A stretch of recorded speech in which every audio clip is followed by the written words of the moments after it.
Yo, man, check it out. This episode right here is brought to you by United Health Solutions, the #1 health company in all of DFW. Check it out, man. If your vehicle has any type of hail damage, hit them up. You don't have to pay the deductible. They hook you up with a rental vehicle, and not only that, man, but they pay you up to $500 for referrals.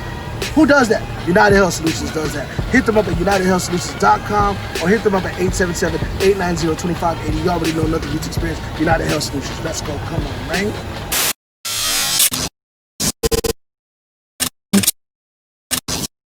Yo, man, what it is, what it was. We're back. It's the one and only. We're here, quarantine edition, Nothing Beats Experience, and I am joined by the legend, the one and only, the Trill OG, Bun B. How have you been? I've been good, man. I can't complain. You know, I'm usually when I'm not working, I'm at home anyway. So, like, unless we're taking a vacation or something like that. So I have no problem really, like, social distancing. You know, the only traveling I've done was actually this weekend. We drove over to West Texas, the El Paso area, a little small town called Tornillo. There's a recording studio there called Sonic Ranch that's on like 3,000 acres. And so it's very separated from everyone. You can stay on the property. You don't have to like leave, like, you know, to go out and get supplies. You know, there's food there every day. And, you know, it just keeps you separated from people, but allows you to still be productive, you know? Gotcha. So because of that, you know, we decided to go down there for a couple of days, get some work done, and, you know, just be prepared to release a lot of music this year because we can't really get out and perform it. You know, we can't really do a lot of shows or whatever. I feel like concerts will probably be like the last thing that's allowed to start back up again. I don't really see it being done. I mean, honestly, we won't be able to do it the way we used to do it until a vaccine is found, right? So for me, I'm just preparing myself to not be on a stage at all this year. Now, if something happens, or for some reason the vaccine comes a lot earlier, people start taking it, and we don't have any major side effects from it, then, you know, as soon as they get started up again in a safe manner without getting the artists or the concert goers sick, I'm ready for it. But in my mind, I'm like prepared to, you know, for me to not be on stage at all for the rest of the year. Well, you know, out here they started doing drive-in concerts. You know, at the drive-in movie theaters, they just started doing that where the Texas Rangers play. So I think they're starting it out in about a week or two. And I know they're doing something in Fort Worth. So I think it's a unique experience that people are trying to create by doing that. But like you said, to the way that we've come to know it, I think it's going to be a while before we get back to that normality, you know? Yeah, and I mean, I'm all for that. You know what I'm saying? If, you know, that we had a couple of shows that we were booked for before this all happened. And so if there are promoters that can figure out a way to do it in a way that's safe like that, like, I'm all up for the drive-in shows if people are up for it, you know. But I don't know if that works for everybody, right? Because a lot of these guys are club promoters, so they're used to these things happening in a certain place with a certain amount of people. So I don't know, man. You know, it's just a wild time right now. Absolutely. Well, aside from recording, how have you stayed busy during the quarantine? Reading, doing a lot of reading. I've been DJing on the weekends, doing Club Trill for my IG page. That's been fun and really interesting, you know, to see what people respond to and what people like want to hear. You know, everybody always wants me to play UGK, obviously. Yeah. Well, you know, and we do it. You know, we'll play some songs. I did like a 4-hour set, like maybe 2 weeks ago. I did like a full 4-hour UGK set with a bunch of album stuff, some B-sides, and some features. You know, some stuff that people might not have heard before. And besides that, just spending time with the family and relaxing. You know what I'm saying? Like, a lot of times I'm always kind of, there's a lot of anxiety, like, you know, trying to prepare for this and be ready for that and start setting this up. And a lot of everything is just on hold right now. So, you know, other than, you know, different revenue streams that we're looking to bring in, I've just been really just chilling, you know? Like, this weekend was my first time really like getting back into like a recording groove, you know? Is this the longest you've gone without performing, or just kind of on, I don't want to say break, but essentially a break, you know? Yeah, no, I've never been. I think right now we're at maybe 2.5 months with no shows. Yeah. It's been about 3 months already. Well, we the last show I think we did might have been in early March, maybe that first week of March, last week of February or first week of March. Right. So that'll put me at right about 2.5 weeks. It could have been earlier than that though. Like I've kind of lost all sense of time now. Yeah, absolutely. Well, you mentioned, your Instagram Live. I did want to ask you about Club Trill, but I also want to ask you about Versus. You know, I had Royce the 5'9" on the show a couple weeks ago, and he was talking about how he feels right now the culture is completely shifted with these Instagram battles that Timbaland and Swizz have put on. He says everybody's stopping to see these. I've seen you on a few of those. Does that pique your interest, and do you have an interest in possibly doing one yourself with, a group like Outkast or 8Ball and MJG, putting the UGK catalog up against it? Yeah, there's been a discussion between me and another group. And we were, looking and planning to do it ourselves. But I was like, you know what, let's just reach out to Swizz and them and see if that's something they would be interested in being a part of. So they're very interested, but I think they have like a list of people and like ideas of who they're trying to do. So, I mean, we could do it at any time. Like me and this group could always, put out a flyer. We had flyers designed and everything ready to go. But I would love to be a part of what Versus is doing, just because it's just on a different scale, as far as like letting the battle being seen. But yeah, no, so I have been in talks with another group as far as us doing it. I think it would be fun. I think it'd be entertaining. And we get along really well, so it wouldn't be like a real like competition, so to speak. Because I think when it becomes like that, I think it takes away from being people enjoying it. Like when two people that get along kind of go song for song, it's fun because they tell stories about hanging together. They're in a much better mood, and it all lends itself to a more enjoyable experience, Absolutely. Well, how have you enjoyed it? I guess that's kind of the question I want to know. Like, I saw you on the Premier RZA battle. I figured that, you probably have been getting the itch to kind of get into doing one yourself. Just kind of wanted to know more your thoughts about how you have enjoyed it thus far. Oh, I've enjoyed it, man. Like just, watching it being a part of it, reminiscing about different songs from different eras, especially like the Premier and RZA thing was pretty cool. Sorry, that's my wife calling me. That was fun to watch. T-Pain and Lil Jon was fun to watch. Manny and Scott Storch was cool to watch. The Jill Scott and Erykah Badu was actually just mind blowing, and with the exception of the technical difficulties, the Luda and Nelly was fun, And like I said, when people get along, like when Sean Garrett and The Dream did theirs, they're like, you can tell those people don't really get along with each other. They don't really have like a friendship. So it's like a full-on competition of one person trying to make the other person look a certain way, right? And I think that's kind of anti what this was really meant to be in the first place. But I enjoy it, man. Like when they get ready to come on, I kind of stop what I'm doing and tune in.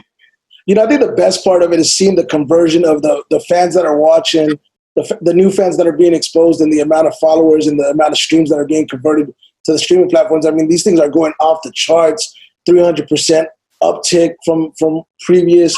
And then I think also in addition to that is the fact that these artists and producers like Babyface, Teddy Riley, they're getting that recognition, they're getting their just due, and they're getting their flowers. So I say that to say this, man. I know that I saw on the internet that Super Chicken over there in Greenspoint just did a badass mural of you and Mattress Mac. Have you got a chance to see this in person? No, I haven't. I heard something about that, and I wasn't really sure what they were talking about. Is that the one that's in the restaurant?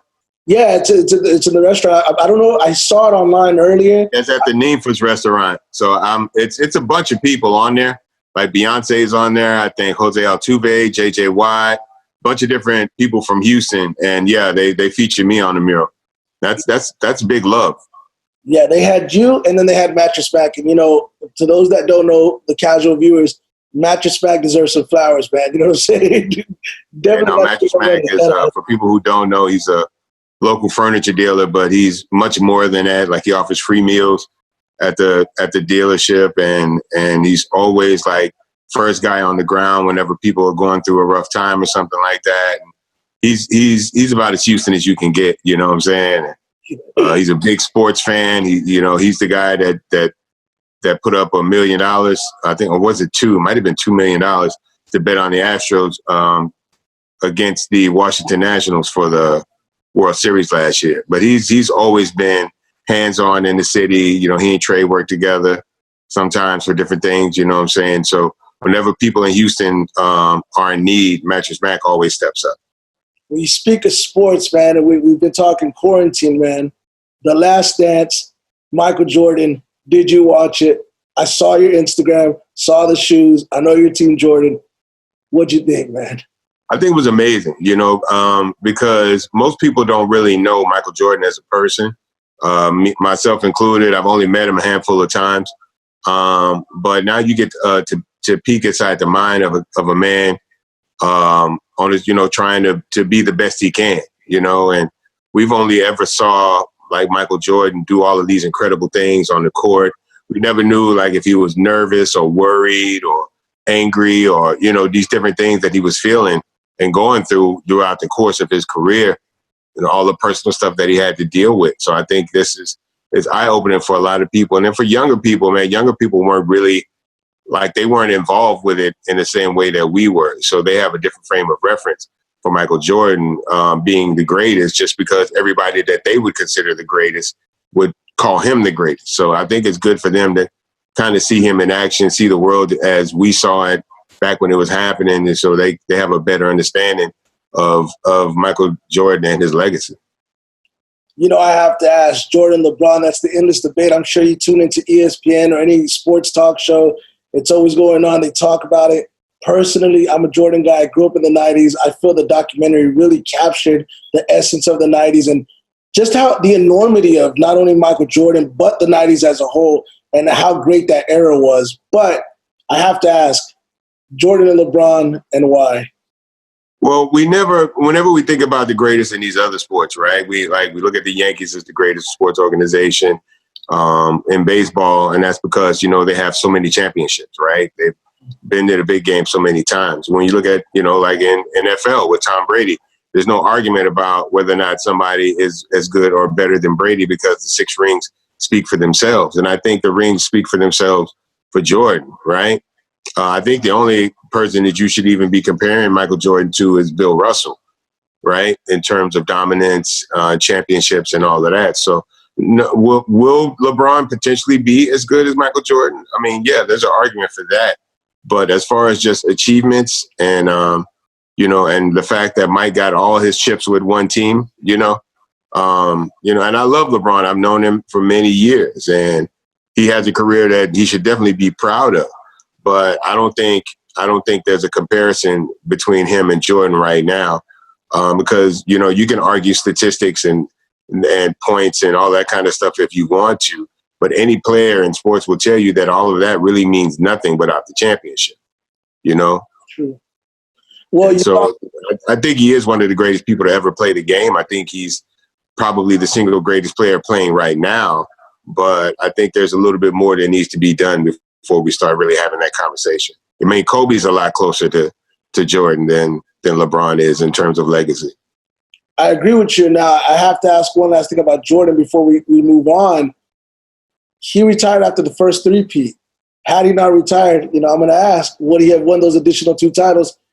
The Rockets, you being out there in Houston, Olajuwon was no joke. In your opinion, what would have transpired had those 2 teams actually went at it?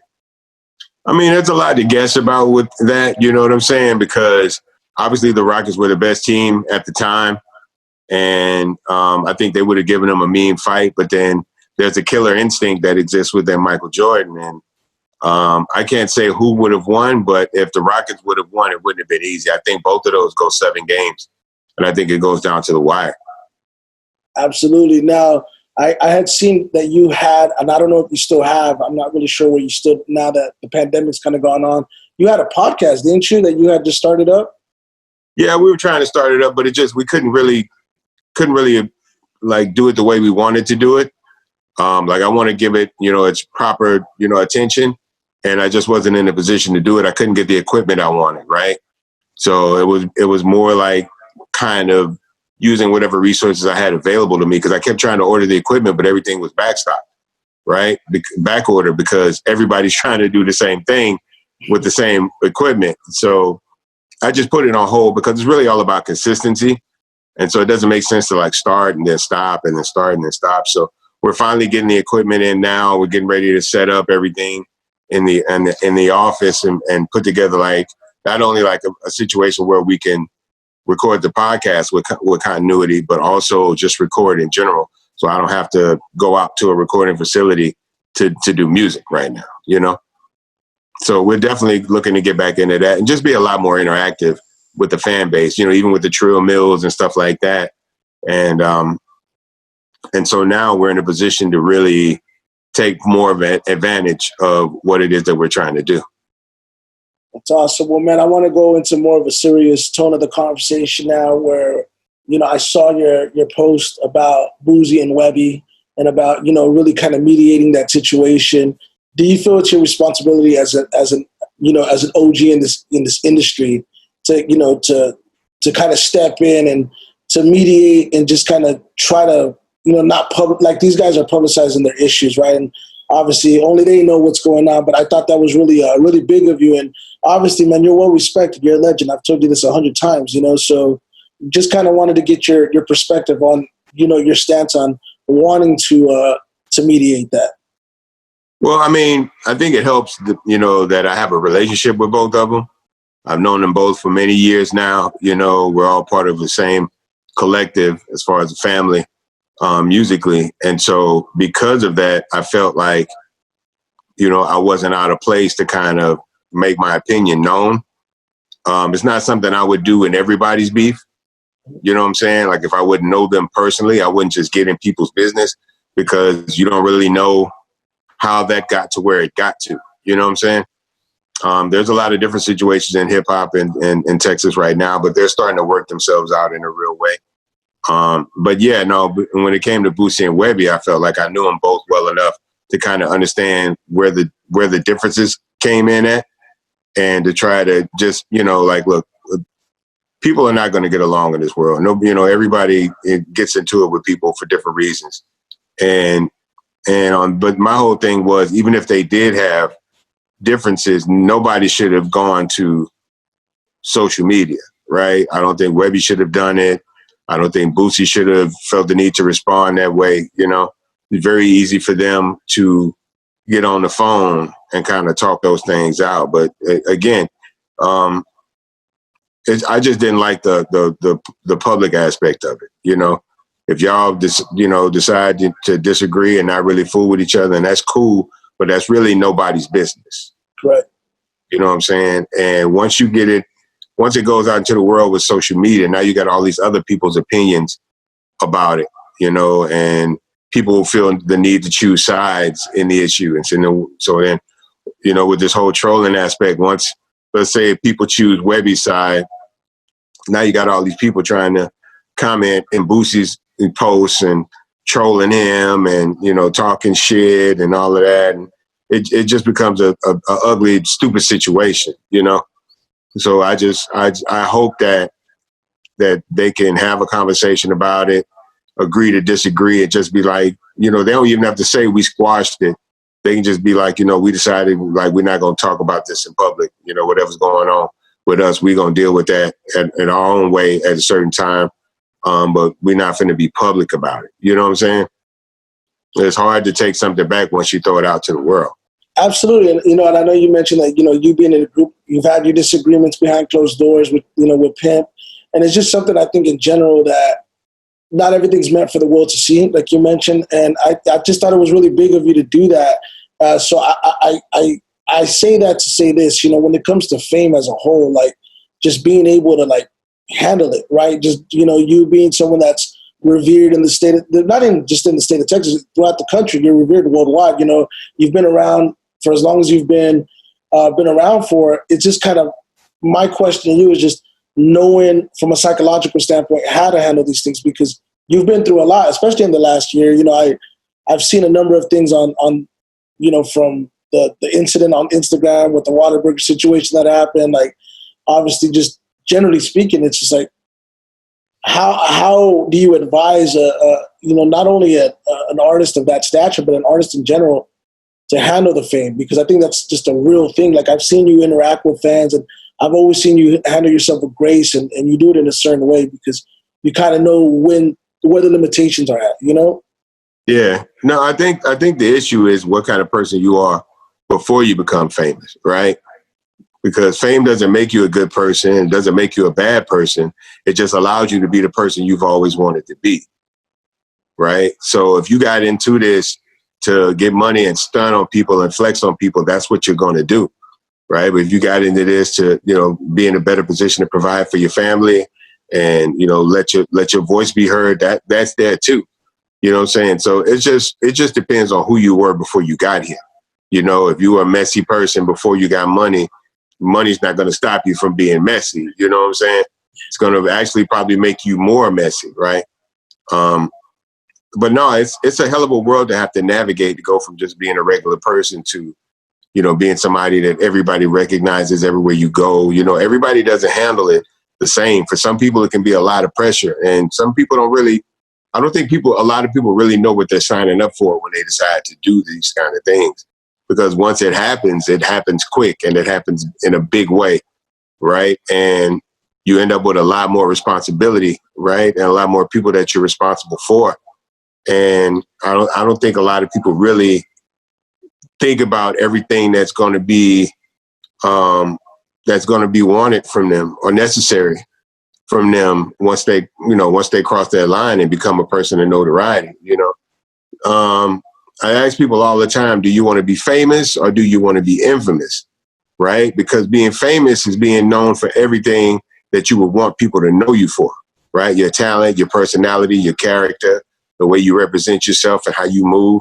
Infamous is when everybody knows you in a way that you wouldn't really want them to know you, right? Through beef, just poor choices, poor character, being rude to people, being shitty to your fans, you know what I'm saying? Flexing on people for all the wrong reasons. So you just got to decide who it is you want. And there's going to be a certain way you're going to have to move if you want to be able to manage that, But for me, it's easy because I've kind of been through a lot of that stuff, and I didn't have to live my career like in front of everybody like people do now. Like every move that I made wasn't recorded or photographed and put out to the public for people to judge me based on, It's a lot different nowadays. So you have to take that into consideration. Like every time you go outside, somebody's probably going to be filming you. And if you don't want to be filmed that day, just don't go outside. Yeah, I think it's a generational thing. Now with all the social media platforms, it makes everything a lot more accessible. And, fame is a scary thing. And at times I look at cautionary tales, like the young kid that passed away earlier this year, who was on Instagram story. He posted a photo of his address by accident, and then later on that night, he gets killed, unfortunately. And like you said, I don't know that people necessarily know the extent of what that comes with, but I feel like you've always handled it with grace, and I think you're right. It's attributed to probably the fact that you didn't put everything in front of the camera, but the fact that you've been able to take these experiences and then lend them to, artists like you mentioned, like Boosie and Webbie, just trying to smoothen out a situation because, that's part of it. It's an extension of being famous. I hate to use that term, but it's an extension of it when you're putting these things in front of everybody and allowing the world to just kind of chime in when it's really nobody's business. And then it could just steer opinions and perception, different ways. Absolutely. So, I have to ask, aside from that, man, I always try to give, anytime I get you, man, I want to give a different interview because I've seen a lot of your interviews and I don't like to ask you the same old questions. I do want to bring back a question from when I talked to you on the audio podcast. This, now that we're going video, we talked about Cure for Paranoia the last time around. You had seen them play, put them over big time. Just kind of wanted to touch on that again because I know that we had discussed that previously, and I know that you had really liked what you saw of these young guys based out of Dallas, Texas. Yeah, man. It just it really hurts that I'm not in a position to help them more because of everything that's going on right now. I think it would have been interesting to have them like, because I always do big showcases with up and coming artists at South by. So we were definitely considering bringing them down and having them perform in front of the people at South by for my birthday and stuff like that. And, you know, just when you see, you know, good, talented, you know what I'm saying, people, you just want to help them win. You know what I'm saying? And that was my whole thing. I was really impressed by, you know, their performance, their skill set, and their level of talent as I saw it. And I just feel like all they really need is just, you know, more eyes on them. You know, and I just hate that, you know, because all of this is going on, that I don't have the opportunity to help them. You know what I'm saying? Because I try to help up and coming artists the best way I can, right? I can't take everybody on tour. I'm not in a position to sign a bunch of people. So all I can do is kind of lend my platforms to them, you know, and that being on stage is in front of a crowd is one of the biggest platforms that I've ever been afforded in my life. And I just don't have that to give to a lot of the talent that normally I would do that for, you know, but I wish them the best, and hopefully there will be a time where I can, you know, use my resources and kind of help them get out there a little bit further. It's just a matter of them getting in front of the right people and being seen a certain way. Absolutely. Well, let's talk a little bit about the history real quick. You know, you've accomplished a lot, man. You know, it goes without saying. And I look at, when I think of you, I really just kind of want to position the question more so like, what else is there for you to do that you want to do? You know, I know you're still working on music actively. I've had a lot of fans ask me whenever I put out that I was going to interview. Everybody wants to know what's going on with the album with Les, right? But in general, like, what do you feel there's left for you to do just career-wise? Well, I mean, I think I still got, you know, something to bring to the table. You know, people don't really ask that from the Rolling Stones and, you know, and old like Bon Jovi. Nobody asks them why, you know, this is a big part of my life, performing this music in front of people. As long as I'm able to do it at a certain level, I want to keep doing it. You know, I mean, I've done that. I've got the accolades. You know, I've had the Grammy nominations. I've been #1 on the Billboard 200. I got the Moon Man in there, the BET Award. I've got, you know, I've done good by my career. You know what I'm saying? But I still feel like as long as I'm in a position to give some game to the people that listen to my music and to the other up and coming artists, man, I feel obligated to do that, right? So I'm, you know, while I'm still here and I feel like I'm still good at what I do, I want to continue to keep making music, you know, and bringing that entertainment to people, and you know, keep extending the legacy of UGK. You know, the longer I'm here and able to do it at a high level, the more there is to contribute to the legacy. You know, and I don't think Pimp would want me to stop making music right now as long as I still can. You know. Like if I fall off and my rhymes ain't as good as I would like them to be, then yeah, it's probably time to put the mic down. But I think I still got something for the game. You know, it's a lot different than the music that's being made right now, but it's not supposed to be the same as the music that's being made, right? I grew up in a different time, in a different era, and I speak to a different group of people, you know? And the music that we made was a lot different than the music that came before us, right? But people didn't really judge us that much. You know, a couple of people weren't crazy about it. But we were still able to go out here and make our money and provide for our family. And so that's all I wish for the young people. You know what I'm saying? Do your music. If people fuck with you, let them fuck with you and do your thing. You know what I'm saying? Just leave the game better than you found it. I don't see you stopping anytime soon, just for the record. I see you running all the way to 20 years from now, man. You know what I mean? So when the people are tired, they'll definitely let me know, right? Yeah, I don't see that happening anytime soon. So, you know, it's just like I had to ask just from my, you know, because for me, it's always interesting because like I'm just like, wow, you've accomplished so much, even with, you know, on the other side of it too, you know, when the Hurricane Harvey situation happened, you and Scooter Braun teamed up, you guys raised millions and millions of dollars for relief. Man, you've done some incredible things. And in retrospect, I mean, you're right, you know, there's still much more to do, but I had to ask now, would you say that, you know, whenever you going back to the beginning, whenever you guys were coming up, you know, being from Port Arthur, did you ever see that as a real challenge? You know, like just being, you know, you weren't from the known city and you just kind of made a way. Like, I just want to know that personally, you know, like, was it? No, we had no idea how far this was going to go, how long it would last. We just wanted to do it, right? Like Pimp's whole thing was that one way or another, he was going to make a record and put it out. Right. And so that was my whole reason of staying close to him. I was like, you know, I really enjoy making music. But I know if I stick with this dude, I'm going to end up putting some music out. And I thought I'd give it a year, see what it did. And if not, go to college and go on with my life, and within the year, I was signed to Jive Records. I was signed to, a big label in hip hop. And so it went from being like a hobby and, just some shit that we were doing at the time to being like a job and a career. I've taken care of myself and my family for the last 28 years professionally making this music, and no, I never would have seen myself getting this far. Like I got a Moon Man, you know what I'm saying? Like I never would have thought that I would have won an MTV award, you know what I'm saying? Like BET awards, Billboard charts, gold albums, platinum albums. Like I never thought we would have done that kind of shit. I never saw us having that deep an impact on the culture, right? I just wanted to be a dude that made a record, And I guess because we had realistic expectations, the more and more that we were able to achieve, the more we appreciated it, right? Because it was never like, yo, we're going to be platinum, we're going to make all this money. We just wanted to make good music and be appreciated by the people that we looked up to, I feel like we did that and more.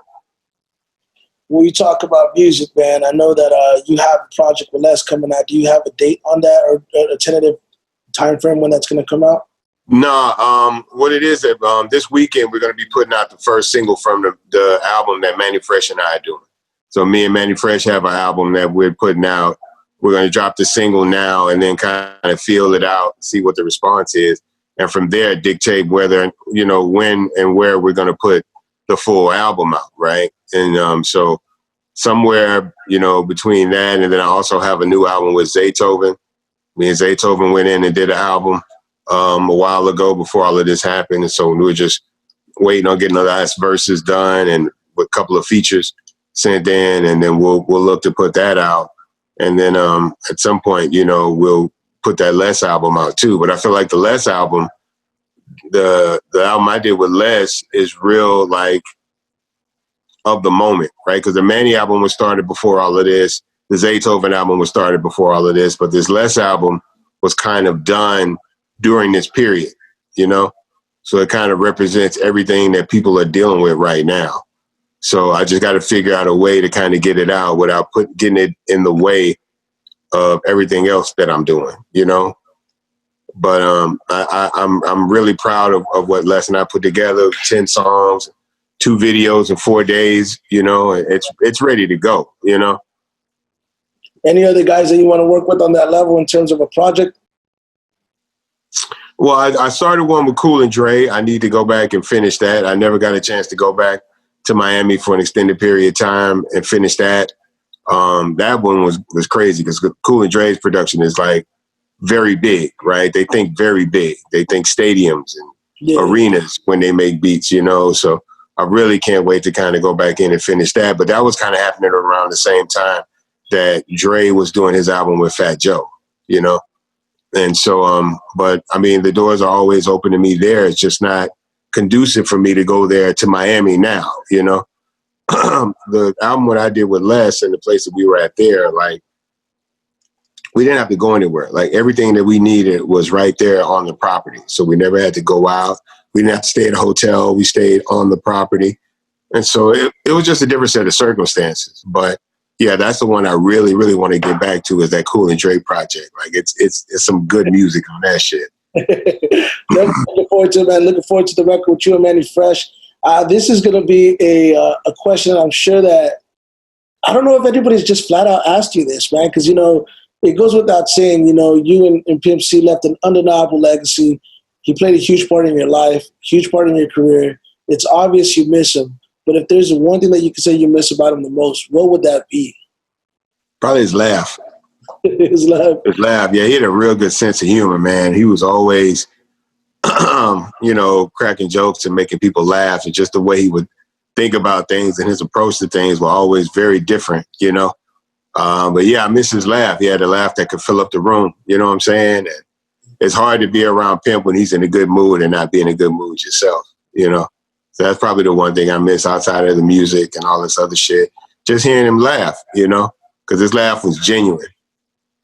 Yeah, I got you, man. I know you mentioned the last time I spoke to you of his musical genius, him being an actual full-fledged producer, and people not knowing that side as much because they know the rapper, but they didn't know how musically inclined he was and how much he put into the actual creation of the music.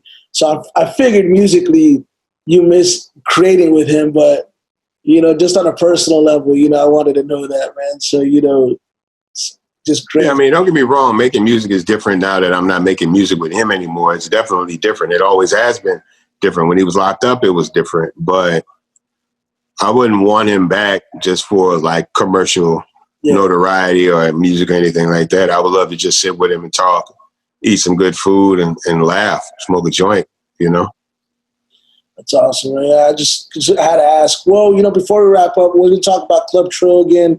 I know that you mentioned that you started doing this Instagram series where basically you start playing music. I think it started with an aux cord. I don't know if you've upgraded from that. You know what I mean? But yeah, no. I don't have a set of turntables, and I don't know how to DJ in a traditional sense. So I'm just kind of playing the music that I love, that I feel that other people like I do, and just kind of going through the iTunes library and all that shit, and pulling out all the different stuff that I've been sitting on all these years, And I listen to some of everything.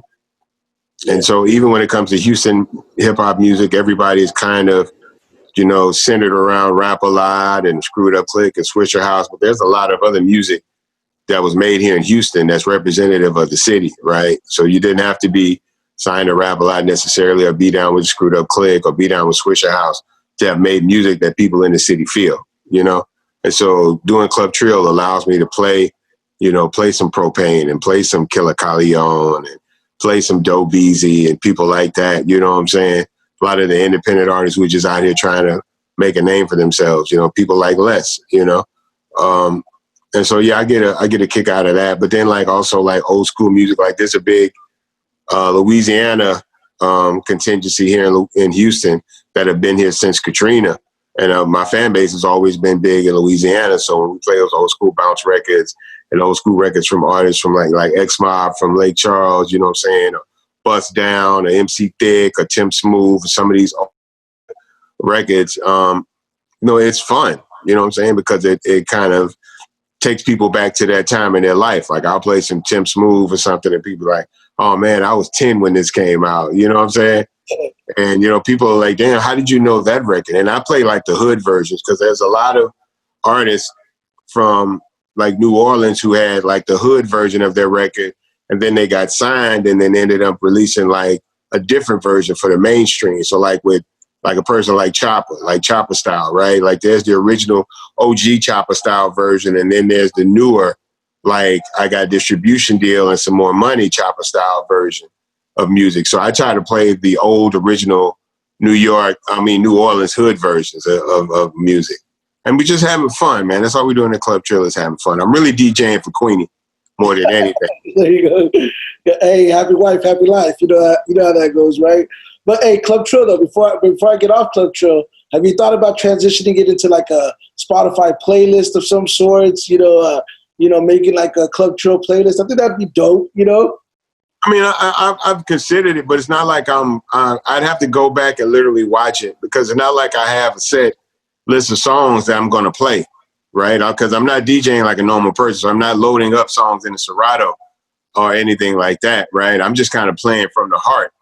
So I'll have certain songs and I'll be like, you know what? I think this record would go good with this. So I'm just kind of playing what I play, you know what I'm saying? The people ask me all the time to put together a playlist for what I'm playing, but I don't think of it at the time. And then a lot of the early Club Trills, you couldn't save them, right? Because I would be DJing for a while. And if you DJ for a certain amount of time, it used to cut you off every hour, right?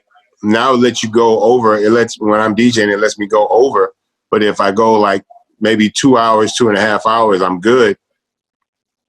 But I tend to do 4 hours when I DJ. I tend to do I try to do 4 hours straight if possible. And so a lot of times those don't get to save. But people ask all the time about the playlist. Yeah. No, man. I don't know. We have to figure because I'm doing it by myself, right? So I don't have an assistant that can write down these words or whatever. Queenie might be sitting on the sofa dancing in the background. She's not trying to do all that, write all that shit down. But maybe I can, try to find a way to do that, I think that'd be awesome, man. You know, I caught a few of your club trills, and I was like, oh shit, this shit's jamming. You know, and some of it I actually didn't even know. Like some of the music you were playing was just jamming. I wasn't familiar with it, so it'd be cool to kind of cross reference to know where to find it at. You know. And some of the like real older stuff I have to find on like YouTube and different places. So I'm not even sure if Spotify or iTunes even has like some of these records, you know? So I don't even know if I could even do a full playlist with somebody. You know, I'd have to figure that out. You know, I'd have to really look and see exactly what all Tidal has in their, at their disposal, what all Spotify has. Or maybe Pandora might be the one because it's the oldest streaming service. They may be the one that has the most extensive old school catalog. But a lot of the stuff, like I'm going from iTunes to Google to YouTube to play some of these records, you know? Yeah. Well, you know what? I have to ask one fan question because I had several fan questions that came in. Pick the best one out of the batch.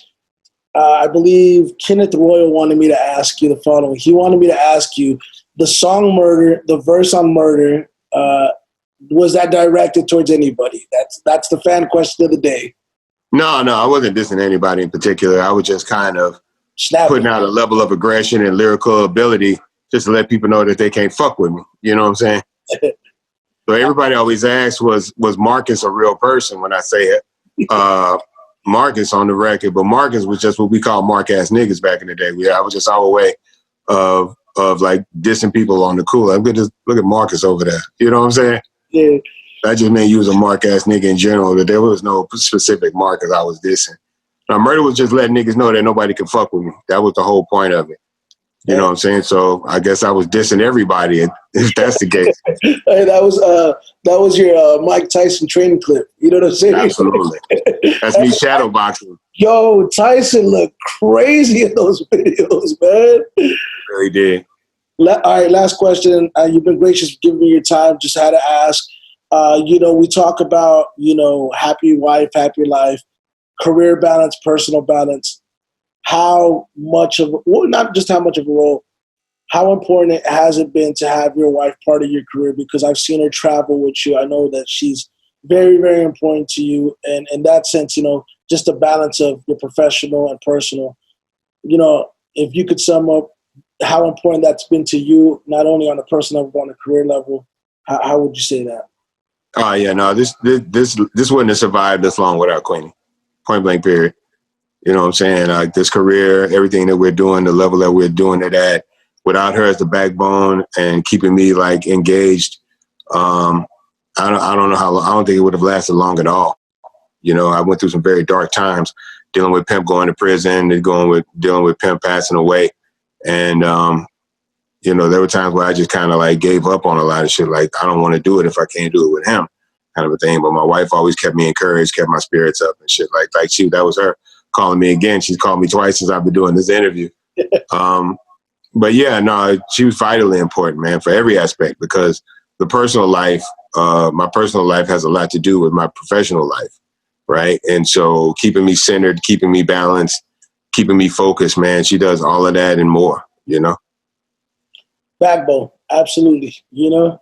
Well, hey, Bun, I appreciate your time. I'm going to let you get back to doing what you were doing. I know she's called you a few times. I don't want her to get upset. So yeah, because I'm quarantined. We're in different houses, so I'm at the house. She's at the apartment right now. Hey, got to respect the queen. So she wants to make sure that I don't have any, you know, I'm not sick or anything before she comes back to the house. Absolutely. Thank you so much for your time, man. I appreciate you. As always, it's an honor.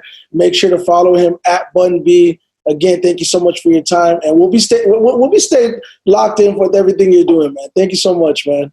I know, man. We'll figure this out sooner or later. You know what I'm saying? We'll figure it out. Get back to it. Hopefully, we'll have you in studio soon, man. Thank you so much. Already, man. Thanks a lot.